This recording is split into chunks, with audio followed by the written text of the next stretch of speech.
Greene County mourned Florence Hensley, only after her husband finished framing a cellar door his neighbors never saw. Tonight we follow the lock he built for his own daughter. This story is not spectacle. It is a study in how a man praised for fixing broken things, weaponized that trust inside his home. Stay with me, and we will trace how silence in a polite town became another accomplice. If this opening has your attention, please like the video and subscribe. Your support helps us bring respectful, source-driven stories to light. In the heart of America, amidst the rolling fields of Greene County, Iowa, a farmhouse once stood as a symbol of thrift and respectability. The Hensley name carried weight in church pews and hardware stores. Neighbors borrowed tools from Edward and returned them polished. On Sundays he sang the hymns in a clear baritone. On weekdays he repaired machines with a patience that impressed every farmer on the road. Yet under the clapboard walls of that house, a second story was being written, one composed of locked doors, muffled steps, and a daughter whose world narrowed to the size of a cellar.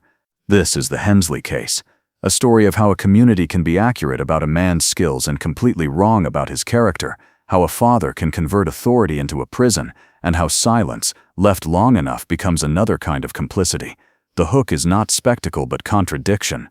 A father known for fixing what is broken constructed a hidden room to break what could not be replaced, his own child's life. A mother, Florence, sensed the change first. She saw affection harden into surveillance, jokes losing their air, a gaze that lingered too long before sliding away. She asked questions softly and then more loudly. What are you building under the stairs? Why is Clara no longer allowed to visit her friend after church? The answers were evasions shaped like concern. For her safety, for her studies, for the winter, and each sounded plausible on its own. Together they formed a barricade no one in Greene County tried to climb. Consider how easy the disguise would have been. A farm is its own schedule. Neighbors trade labor at harvest and disappear back to their chores. A man can spend a day in the barn and no one asks why, because tasks expand to fill the daylight. Doors shut against winter, not only for warmth but for habit. If you needed a place where silence could thrive, you would choose a house that already prized it. And if you needed a reputation to protect the silence, you would choose a man celebrated for usefulness. Everyone forgives a delay when the mechanic says he is busy. We will tell this story carefully. No lurid detail will honor the harm done. What illuminates here are the logistics of control, the techniques by which freedom is replaced with routine. Across these chapters we will trace the last month of Florence's life, the first month of Clara's captivity, the 11 years that followed, the child born beneath the floorboards, the witness who stumbled into the truth, and the day sunlight returned. We will read the case against its landscape, fields that look endless but hide houses too far apart to hear a cry, and against the era's assumptions about privacy and paternal authority. Our goal is not to assign clairvoyance to people who lacked it, but to show how ordinary politeness became a shield. When asked a question that feels intrusive, most of us retreat. In Greene County, that retreat gave a criminal room to work. What follows is a study in neglect, not the malicious kind, but the softer, common sort that mistakes good manners for goodness. The Hensley story asks a hard question of any tight-knit town. Can hospitality and suspicion live side by side, or does comfort always win until it is too late? Before we descend the stairs, a final note about voice. We will honor the victims by keeping language precise and non-graphic. Where the record goes silent, we will mark the silence rather than decorate it. We will also name the systems that allowed silence to thrive. Privacy treated as virtue, paternal authority treated as wisdom, neighbors mistaking usefulness for goodness. The door is about to close. We will follow the sound of the lock. And remember, quiet towns are not always quiet houses. The year is 1914. Newspapers talk of war in Europe, but Greene County's concerns are smaller. A late frost, a stalled thresher, choir practice. In the Hensley kitchen, the temperature drops in ways only a family can feel. Florence's questions sharpen. She notices the tools vanish into the basement and do not return. She finds a padlock key on Edward's ring that fits no door in the house. Clara's chores multiply while her outings shrink. When Florence challenges Edward, he answers with silence, and then with anger. Anger that arrives without shouting, the colder kind that moves objects instead of voices. A Bible slams shut. A chair is set too hard against the table. The night of the last argument is a quiet catastrophe. Neighbors recall a single lamp burning late, a shape moving across the curtain. At dawn, Edward tells the grocer that Florence is ill.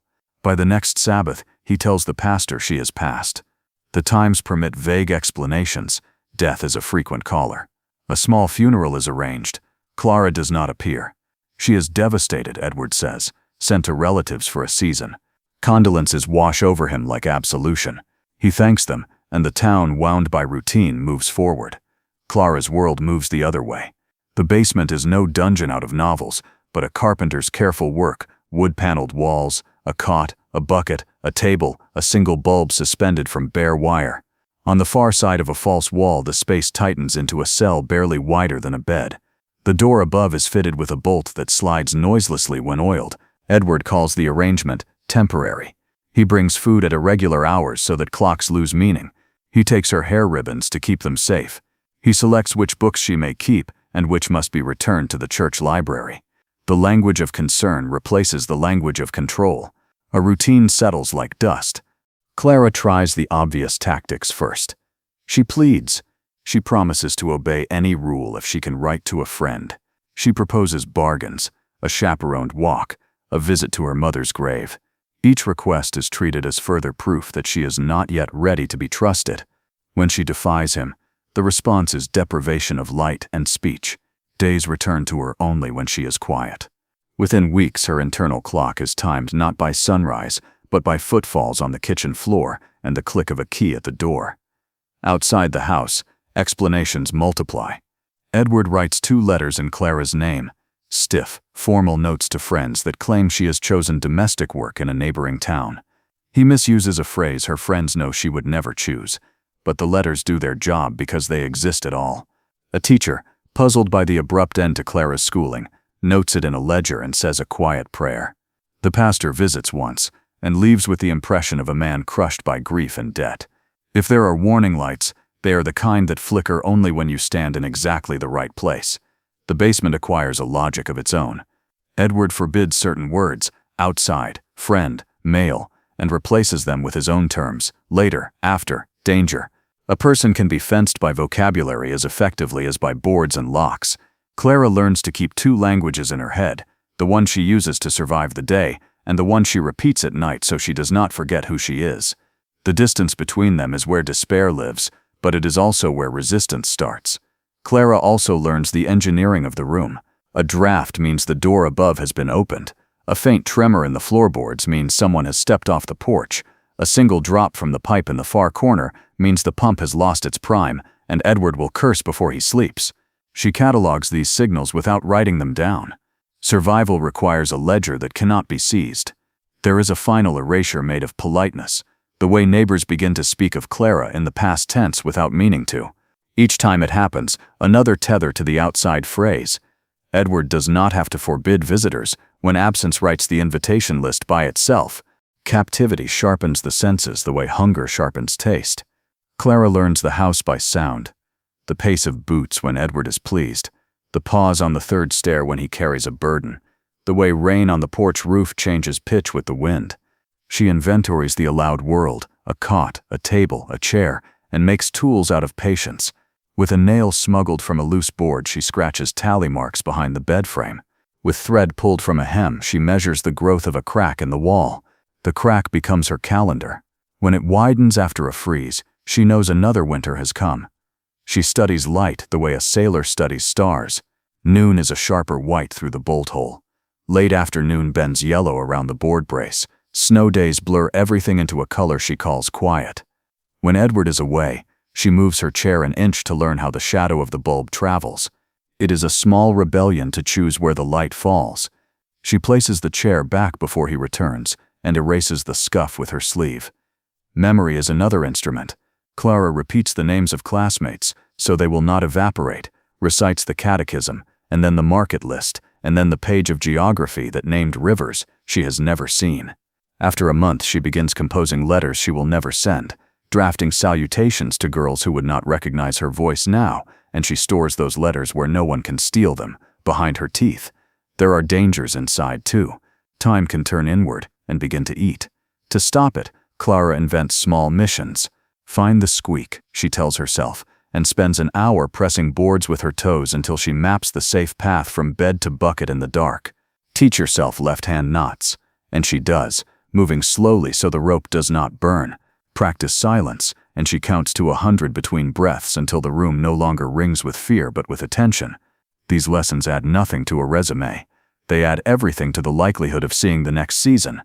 Edward perfects the mechanics of secrecy. He empties the ash bucket at night and buries trash in the orchard.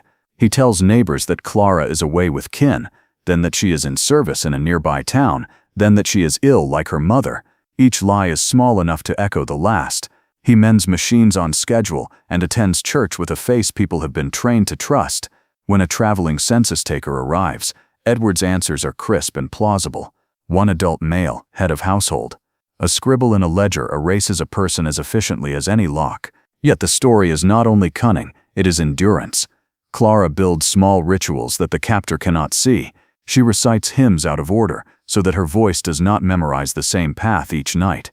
She imagines a garden based on the smells Edward brings in on his clothes, hay in summer, oil in autumn, cold iron in winter. On the longest nights she imagines a map of the house above her, naming each room by the creak it makes.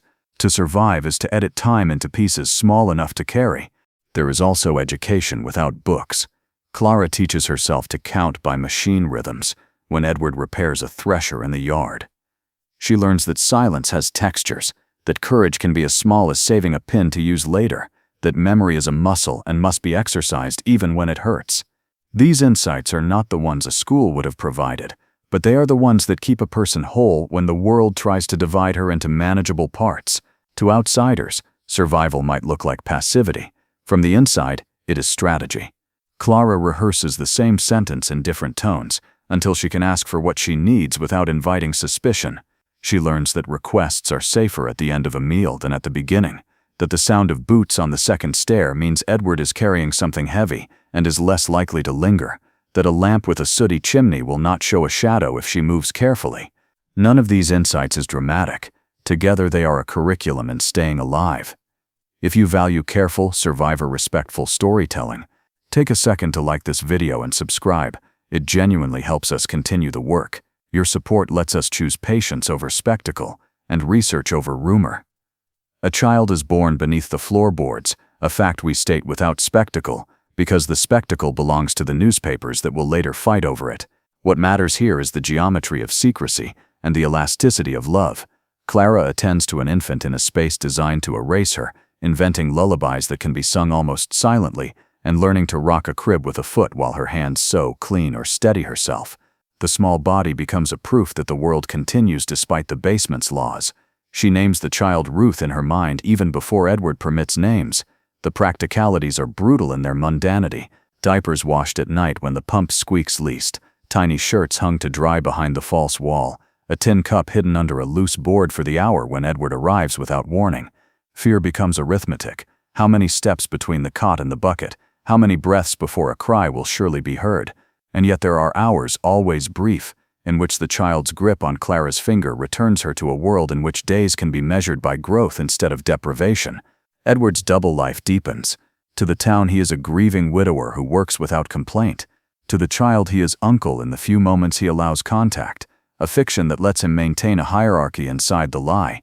He controls the child's light as he controls the mother's time.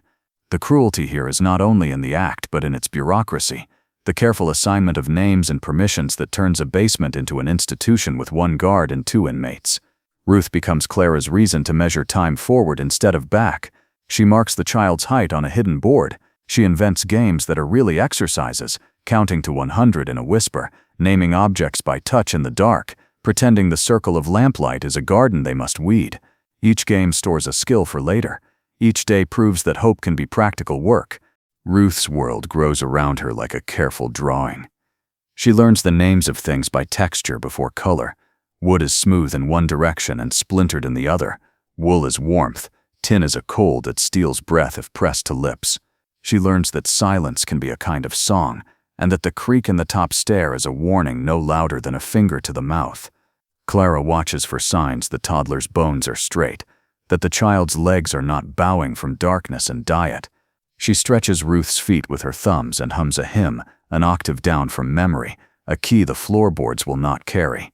In the rare moments when Edward allows fresh air midwinter, When neighbors are least likely to visit, he opens the door and stands like a gate. Ruth blinks at the light as if it were weather. Clara counts heartbeats and swallows the urge to run because running would be loud and loud would be the end of everything. Surviving here is choosing the day you will walk without permission and making sure that day is real. Outside, the town adjusts to the absence it helped create. A teacher learns to stop asking after Clara because the conversation leaves everyone staring at the floor. The grocer notices Edward buying more flour than one man needs and decides not to mention it because business is business. These are not villains, they are neighbors practicing a politeness that turns into silence. The story is not only about one man's cruelty, it is about the ease with which ordinary life makes room for it. If this careful middle chapter is earning your trust, please tap like and subscribe, small actions that let us keep telling long stories the patient way. As seasons pass, Ruth begins to measure the outside world by taste as much as sight. Winter air is metal on the tongue, spring sneaks in as damp honey, summer has the flavor of dust and peaches on Edward's sleeves. Clara stores seeds in a tin, not because she can plant them now, but because the idea of planting is a promise she can hold. Hope here is a toolkit kept under the bed. 11 years is an abstraction until you measure it in repairs. Hinges replaced twice, a mattress turned to disguise wear, a nail hammered back after it works free in the damp. The house ages around the secret it keeps. Edward, who once moved with the confidence of a man indispensable to his neighbors, begins to move with the vigilance of a man guarding a ledger full of lies. He avoids visitors. He sells a piece of the backfield to pay a small debt and to distance the nearest fence from the house. The calendar of concealment develops its own holidays. Tax day requires rehearsed answers. Harvest season brings extra noise that covers the sounds no one should hear. Winter is both friend and enemy. Friend for keeping people indoors, enemy for the way smoke reveals which rooms are warm. Edward solves that last problem by stuffing rags into a vent and insisting he prefers the cold. People call him hardy. He nods and lets them say it. The first real threat comes from something ordinary. A hired hand who lasts 3 weeks and leaves muttering that the place sounds wrong at night. The second is a leak that stains the ceiling in a pattern that looks too deliberate. Edward covers it with a nailed board and says the wind took a shingle. A third arrives in the form of a traveling preacher who asks why Clara's letters cease so suddenly. Edward replies with a practiced weariness that shames the questioner into apology. Each time the secret survives because every explanation feels easier than the work of doubting a respectable man. But the child is growing. A whisper once small enough to hide inside a drawer becomes a voice that wants the outside air. Ruth learns the same sound map her mother learned and begins to test its edges. Once, when Edward is in the yard arguing about a wagon axle, the girl touches the basement door and feels a draft, cold, clean air that smells like snow. The idea that air can come from somewhere she has never seen becomes for her what the crack in the wall was for her mother, proof that time moves and the world is larger than its smallest room. Clara begins to plan without knowing she is planning. She arranges items so that a missing piece will be noticed quickly, rehearses questions she will ask if the chance comes, and teaches Ruth to stand still and breathe when footsteps sound on the stairs. Resistance in such a place is not a single act but a grammar of small decisions made correctly and repeated for years. There are moments when the plan almost becomes action. Once, a traveling salesman parks near the gate and knocks, and Edward, caught between bluster and hospitality, steps onto the porch without locking the kitchen door. Clara hears the angle of the latch. She stands and then sits, because the salesman's voice is the kind that keeps talking without listening, and because Ruth's breath has quickened with the new sound. Another time, a storm tears a branch free and sends it skidding across shingles like a broom. For an hour the wind drowns every other noise, and the temptation to run thrums in Clara's wrists. She wraps Ruth in a blanket instead and waits for the roof to stop speaking. On Sundays the house sounds different. Wheels crunch the lane as neighbors go by to church, and hymns drift back on the wind when the door is opened for a moment too long. Clara hums along, not from piety alone but because matching pitch to memory keeps her breath steady. Faith becomes a metronome, hope becomes a kept promise, that if a door opens she will be ready to walk. Edward's finances fray at the edges the way fabric does when it is handled too much. He sells tools and buys cheaper ones, eats more from the cellar and less from the store. A neighbor hears him refuse help with a fence and thinks pride. Another hears him mutter at the pump and thinks grief. Both are half right and therefore wrong. Strain is its own camouflage. The day the outside world stumbles in is not dramatic at first. A traveling tinsmith, hired to fix a pump and sharpen tools, works through the afternoon in the yard. He has stories. He talks as he labors. People like him because he restores more than metal. He restores conversation. When he asks for water, Edward goes inside to fetch it, rather than drawing from the pump the man is repairing. The tinsmith, puzzled, follows the rhythm of footsteps and hears another set that does not match the farmer's stride. He is a man who lives by noticing tempo. He hears a tap, light, twice repeated, as if someone is warning herself to be quiet. He tests his impression against the landscape. Wind from the north should carry sound toward the barn, yet he hears it from the ground. He remembers another house where a fruit cellar had been dug beneath the kitchen. He recalls the different echo a footfall makes above hollow space. For a tradesman, deduction is not philosophy, it is practice. He does not name what he suspects. He only decides that leaving would be the wrong kind of mercy. He says nothing then. He returns the next day with a part he forgot, and works slower. When Edward steps into the barn, the tinsmith tries the side door and finds it locked from within. He does not pry it open. He listens, counts, and leaves. That night he tells the constable, a quiet man who does not like trouble but dislikes mysteries more. The constable does what officials often fail to do in such stories. He goes himself, immediately, and he brings a midwife on the pretext of checking the pump, because a woman will see what men have trained themselves to overlook. The discovery is not a single gas but an unspooling. The midwife asks for water and follows the fisherman's strategy of questions that are statements. "Is your girl feeling better?" she asks. "When did the child last see sunlight?" A mistake follows, a small one. Edward answers in the wrong tense.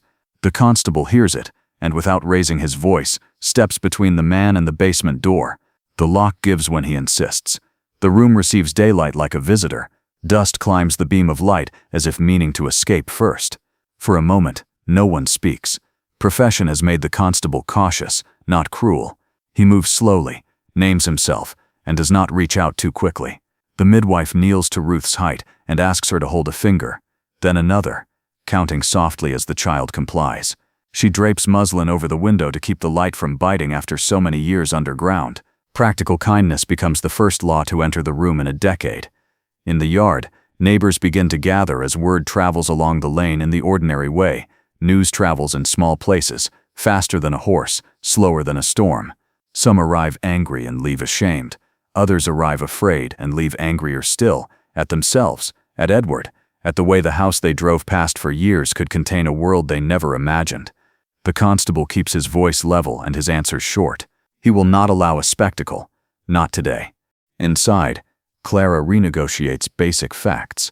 How much water is too much after years of rationing? How long can Ruth stand at a window before dizziness sets in?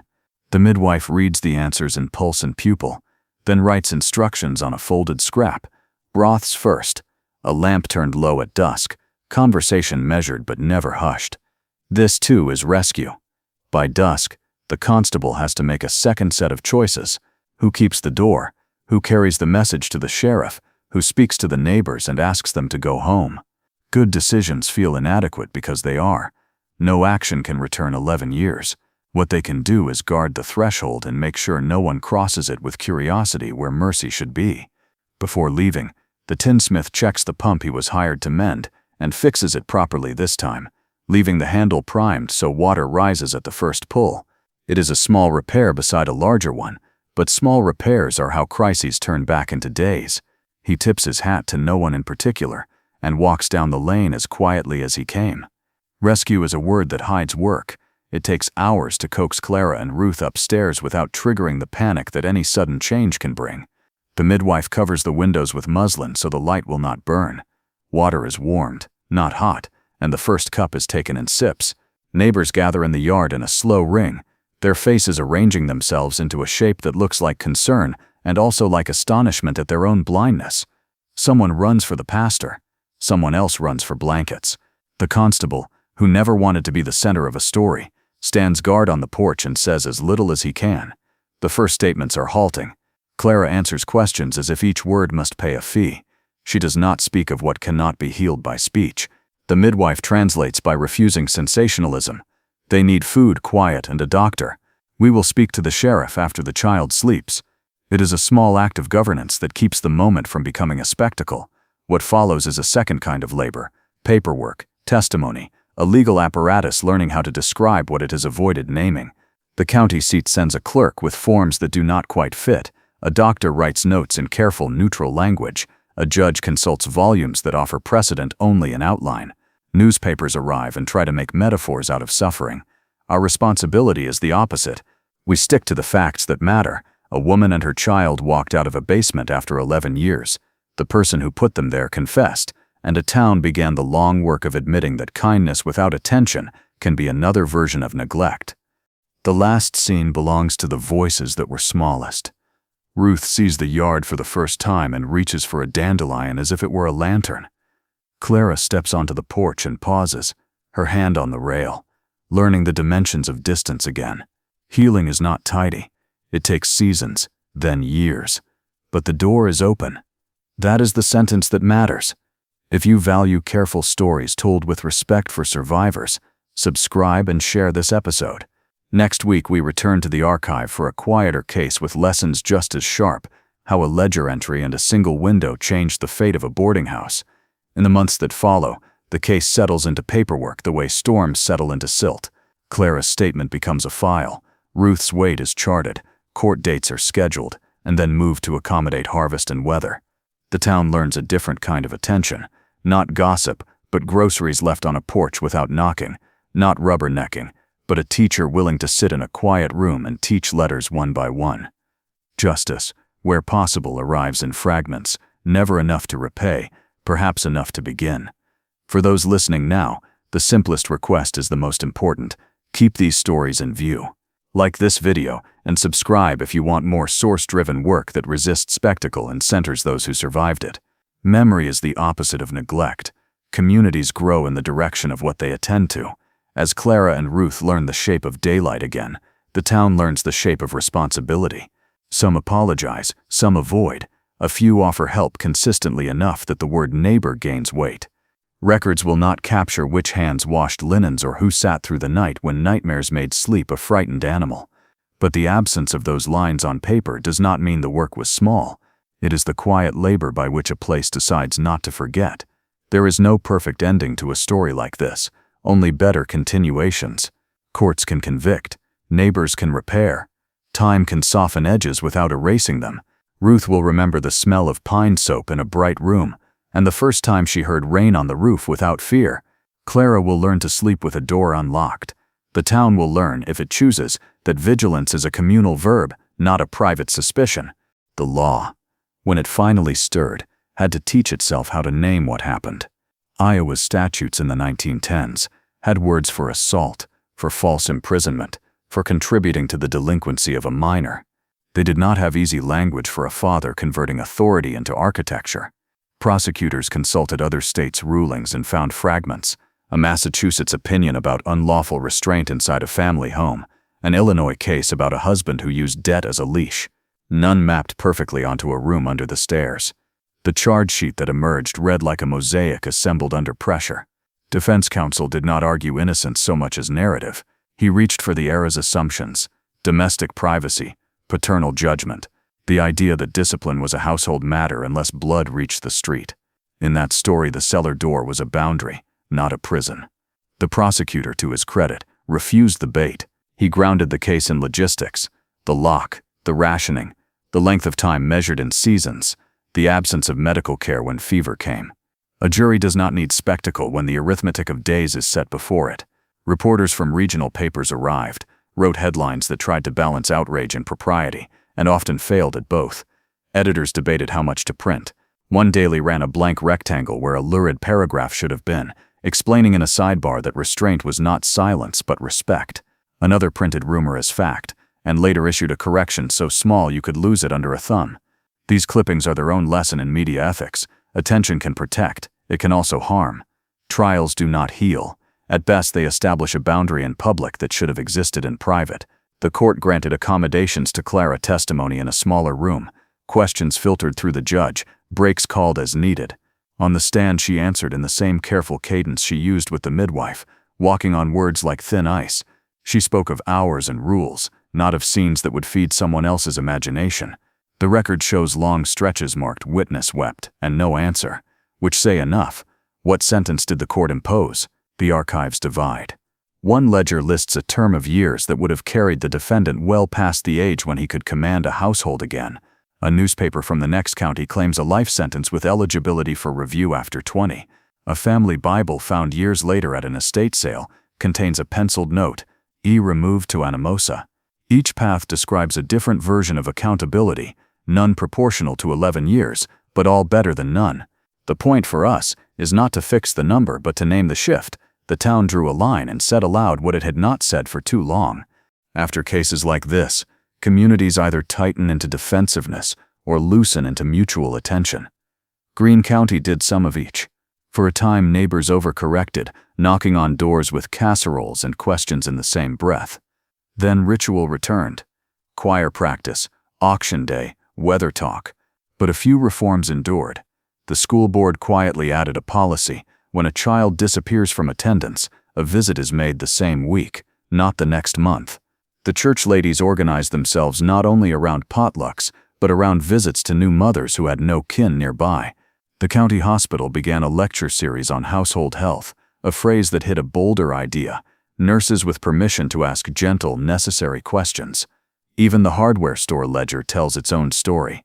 In the months after the trial, sales of padlocks dipped while orders for interior latches, the kind that can be opened from either side, increased. A tinsmith who had once traded in secrecy became a source of light, quite literally, installing 2 new windows in the Hensley house after the court returned the property to Clara in probate. These are small things. They are also the material of change. Archival traces make a path for anyone who wants to check our steps. County minutes record a motion to fund a visiting nurse circuit 1 day each week. The clerk's handwriting is steady, the vote unanimous. The sheriff's daily log shows a change in practice. Welfare checks entered by address, not just by name, so that absence could not hide in the alphabet. A box in the Historical Society misfiled for decades under agriculture contains receipts from a tinsmith, a glazier, and a carpenter, all dated the spring after the cellar was opened. The oral record is more fragile and more honest. In the 1930s, a Works Progress Administration interviewer collected a story from a woman who had been a child on a nearby farm. She remembered the day the road filled with men and the way adults spoke in shorter sentences for months after. She did not remember headlines. She remembered a pie left on a porch and the sound of a saw hitting a hidden nail. In the 1970s, a descendant declined to be recorded but allowed a note. She asks that no one tell it for thrill. That sentence lives on a 3x5 card that has outlasted 3 curators and a handful of budgets. It is as binding to us as any statute. Prevention, stripped of euphemism, looks like neighbors learning to be curious without being cruel. A practical appendix for those who asked after the first broadcast how to notice what they missed when a household changes patterns suddenly. No more visits, no more school, no more market. Assume the best but check anyway. When a person answers for another too often, redirect the question kindly to the one who was silenced. When workmen are asked to build without questions, strange walls, hidden doors, consider what due diligence looks like, and do it. When your own discomfort tells you a story makes no sense, believe the discomfort long enough to ask someone with authority to look. None of this creates a surveillance state. It creates a culture in which privacy protects flourishing, not harm. The line is not always neat. That is why we practice together. As for Clara and Ruth, the paper trail thins by design. A later census lists a household under a different surname with ages that fit. A church register records a baptism with a middle name that honors a midwife. A local history published in the 1950s includes a single sentence about a woman who taught reading to girls past school age. We cannot swear those refer to them. We also cannot ignore the way people who have been caged often choose lives shaped by daily, ordinary freedoms: an open window, a schedule kept without permission, a door that sticks because of humidity and not because of a lock. If the town learned anything, it was to move hospitality from the front porch to the back door as well, to the rooms no one sees unless invited. Attention that stops at the fence line is manners, not care. Greene County, like any place, will have more stories. Whether they end earlier than this one did depends on the questions people are willing to ask when the answers might be awkward.